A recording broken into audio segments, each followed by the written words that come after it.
Hey guys, and welcome back. I'm really happy to see you today.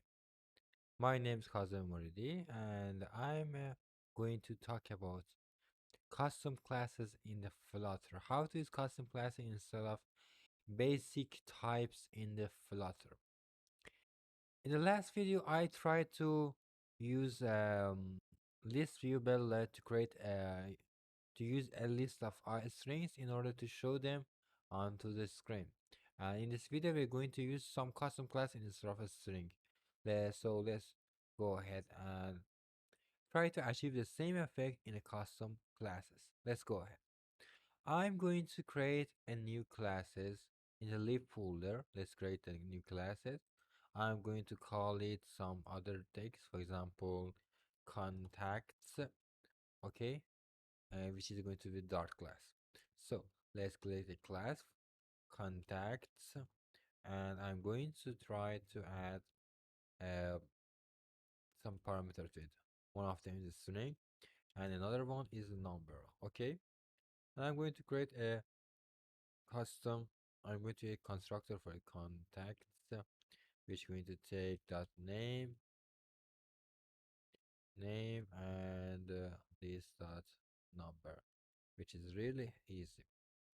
And I'm going to use the required. Need to add required because named named class generator. So I'm going to use this context class over here. I'm going to import the class in here. Let's replace the string with the context. Let's replace it contacts, which is going to import it from the contacts.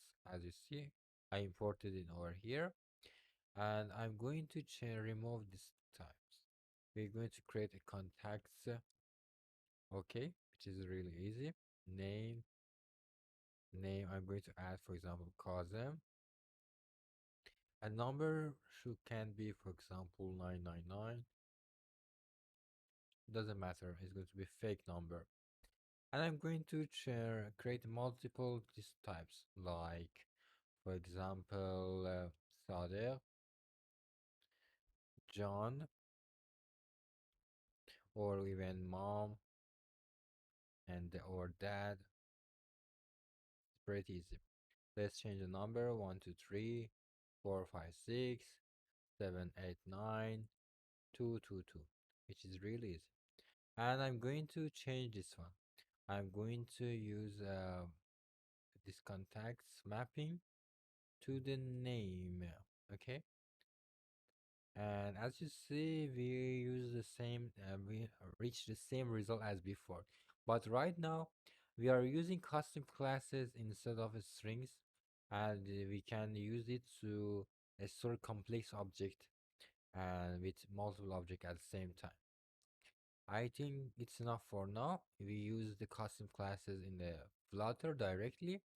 And thank you for watching. If you like my video, please consider subscribing and following me in the YouTube.